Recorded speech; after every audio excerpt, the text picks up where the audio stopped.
6h54, la question santé d'Europe 1. Et à Thomas Soto. l'instant, Wendy Bouchard nous parlait d'Hippocrate. Oui. La rentrée, c'est souvent le moment idéal pour se remettre la tête sur les épaules au sens propre.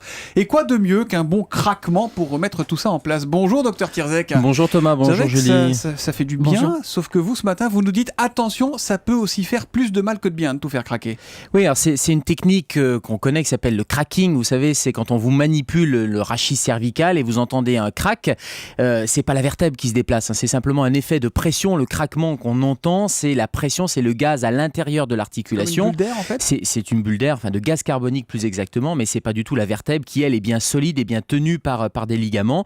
Et effectivement, il y a un certain nombre de risques et c'est une mise en garde notamment des autorités américaines qui nous disent attention, il y a des risques après ces manipulations vertébrales C'est et pas quoi, des ces risques risques mineurs. C'est pas le torticolis, c'est pas seulement le torticolis. Alors, c'est pas seulement le torticolis, j'allais dire c'est beaucoup plus grave que le torticolis, c'est un risque d'accident vasculaire cérébral. Un AVC. Parce qu'un AVC, alors on parle AVC avec les maladies cardiovasculaires, le tabac, mais là c'est un AVC mécanique puisque c'est une artère qui est dans le cou, qui va irriguer, qui apporte le sang au niveau du cerveau, qui lors de la manipulation peut se disséquer, peut se rompre et c'est un risque qui est relativement rare, hein. C'est 1 cas à 2 cas pour 100 000, mais c'est un risque qu'il ne faut pas négliger et pour lequel on doit être informé. Et dans ces cas-là, c'est immédiat, l'AVC c'est tout de suite, c'est-à-dire qu'en gros l'artère se sectionne et boum. Alors, c'est ça peut être des signes qui peuvent être immédiats. Alors, les symptômes, c'est les symptômes d'un AVC. Hein. C'est une paralysie, c'est un trouble de la parole, un trouble de l'équilibre ou des vertiges. Mais dans ou la bien minute ça peut qui être suit la à manipulation ou bien ça peut être à retardement, puisque la dissection, le temps que le sang passe un peu à l'extérieur de l'artère, les signes peuvent être à retardement. Et puis, vous allez chez votre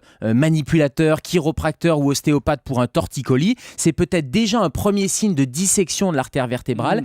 Et si un médecin n'a pas fait le diagnostic, vous risquez d'aggraver la situation. Alors attendez, parce que là j'imagine nos auditeurs qui ont rendez-vous ce matin chez l'ostéo ou chez le chiropracteur, pris de panique, et ces mêmes professionnels en train de vous maudire, Gérald. Il faut vraiment tout arrêter. Qu'est-ce qu'on va Non, pas arrêter chez l'ostéo. Il n'est pas question de tout arrêter puisque ces professionnels sont formés, alors que ce soit des kinés, des ostéopathes, médecins, kinés, des chiropracteurs. La manipulation vertébrale, c'est pas l'ostéopathie déjà. On peut faire de l'ostéopathie sans manipuler, sans faire craquer les vertèbres cervicales. Et le cracking est une technique efficace, c'est-à-dire que ça remet en place, ça libère le gaz à l'intérieur de l'articulation, il y a un effet sur les muscles autour de l'articulation également, donc il y a une vraie efficacité. La seule chose, c'est qu'il faut prendre un certain nombre de précautions et respecter des contre-indications, et c'est pour ça que le conseil raisonnable, c'est de consulter un médecin pour éliminer ces contre-indications et ensuite aller voir l'ostéopathe ou le kiné ou le chiropracteur. On va d'abord voir un médecin qui nous parle de notre rachis cervical et après seulement on va voir l'ostéo. Et qui élimine des contre-indications classiques comme une pathologie vertébrale ou une maladie de l'artère ou tout simplement l'ostéoporose qui va fragiliser le rachis cervical par exemple. Dernière question, est-ce qu'il y a un risque pour les bébés, les enfants? On emmène de plus en plus souvent les enfants chez l'ostéo.